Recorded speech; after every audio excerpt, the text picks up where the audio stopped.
अस्सलाम वालेकुम। मैं मुनीरा असलम, टीचर BHSS यूनसू से। आज हम अपना केमिस्ट्री का दूसरा चैप्टर शुरू करने जा रहे हैं जिसका नाम है is matter around us pure. पिछला चैप्टर हमारा मैटर के बारे में था, इसलिए हमको पता है मैटर क्या होता है। Matter anything which occupies space and has mass is matter.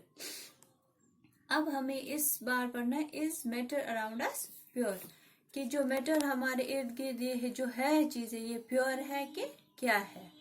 तो हमने मैटर को दो हिस्सों में डिवाइड किया, एक तो प्योर सब्सटेंस और इम्प्योर सब्सटेंस। प्योर सब्सटेंस क्या होता है? Without any adulteration, that means जिसमें कोई मिलावट ना हो।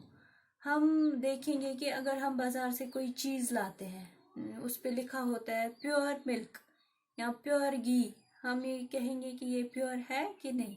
साइंस में अगर हम देखेंगे तो इसका और कोई मतलब होता है, जैसे कि दूध में फैट भी प्रेजेंट होता है, वाटर भी होता है, दैट मीन्स ये दो तीन चीजों से बना होता है, इसका मतलब दूध प्योर नहीं है।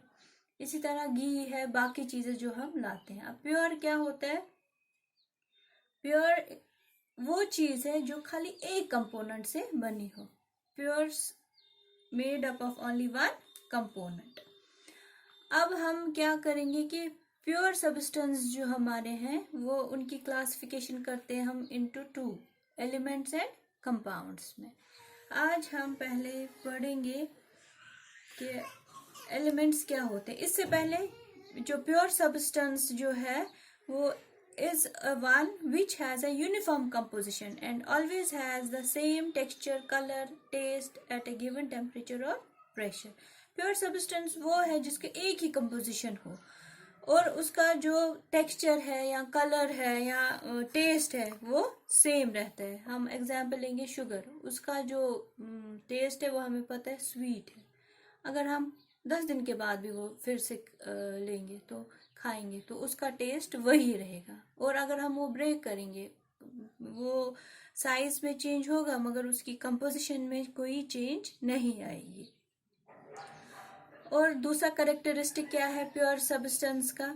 It is not possible to change the composition by any physical methods. हम ये पॉसिबल नहीं है कि हम इसकी कंपोजिशन को चेंज करें किसी भी मेथड से, फिजिकल मेथड जैसे कि ग्राइंड करें या वॉश करें।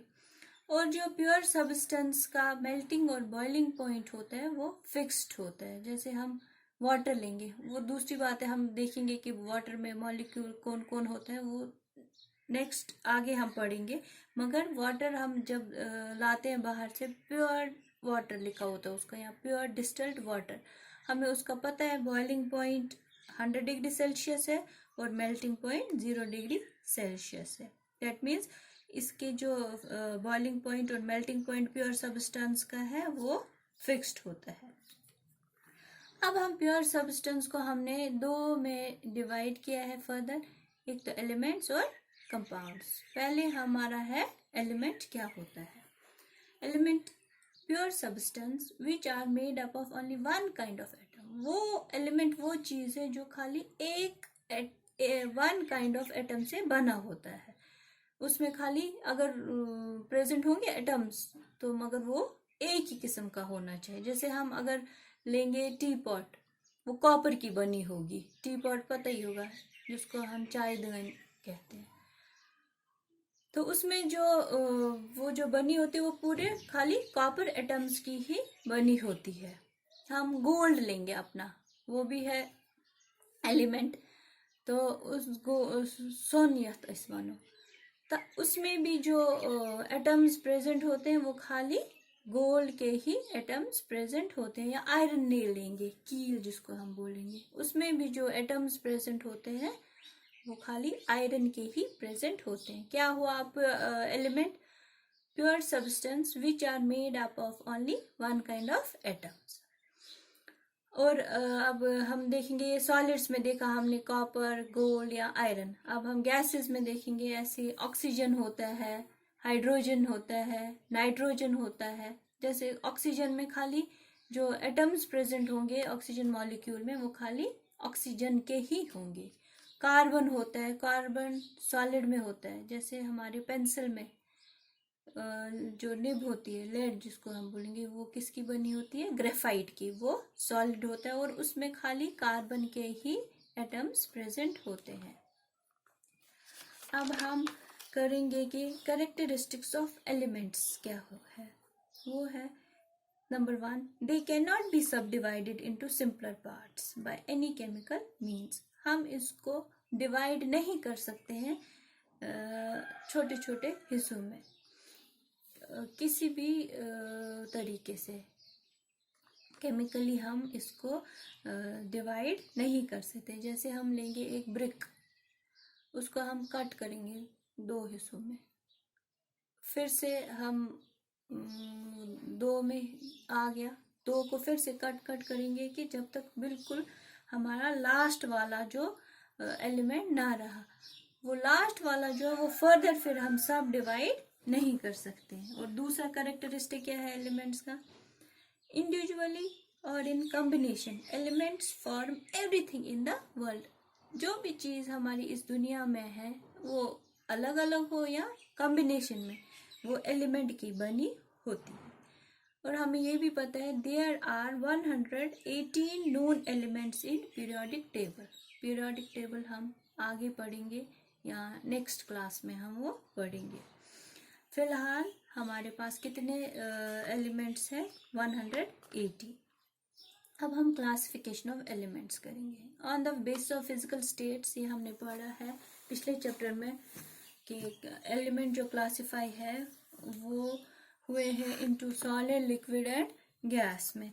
तो इनमें से 2 एलिमेंट्स है वो लिक्विड है एट रूम टेम्परेचर, उनका नाम है मरकरी और ब्रोमीन। और 11 एलिमेंट्स जो है वो एग्जिस्ट करते हैं एज गैस फॉर्म में, वो एट रूम टेम्परेचर। वो कौन से? Hydrogen, oxygen, radon, krypton, neon, helium, argon, xenon, chlorine, the fluorine and nitrogen. अब हम क्या करेंगे? Based on the variation in their properties, elements can be divided into metals, non-metals and metalloids. अब metals क्या होते हैं? metals होते हैं they are lustrous, means shiny appearance होती है। They conduct heat and electricity. They are ductile. Ductile means वो drawn into wires में होते हैं, wires हम बना सकते हैं। They are malleable. That means they can be beaten into sheets. They are sonorous, sound producing होते हैं। मेटल्स, जो मेटल हम लेंगे अपना कॉपर, गोल्ड, सिल्वर। अब नॉन मेटल्स क्या होते हैं? नॉन मेटल्स वो metals they display a variety of colours. They are poor conductors of heat and electricity. They are not lustrous, sonorous और मैलेबल। दैट मीन्स मेटल्स का opposite है non metals. Non metals में ये चीजें नहीं होती है। वो पुअर कंडक्टर ऑफ इलेक्ट्रिसिटी होते हैं, ना उनमें शाइनी अपीयरेंस होती है, ना आवाज होती है, ना कुछ। अब तीसरा है इसमें मेटलॉइड्स। मेटलॉइड्स क्या होते हैं? They have intermediate properties between those of metals and non metals. हमारे मेटलॉइड्स कौन कौन से? Germanium, boron, silicon etcetera.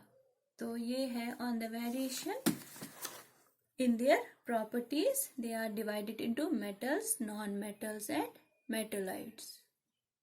Thank you.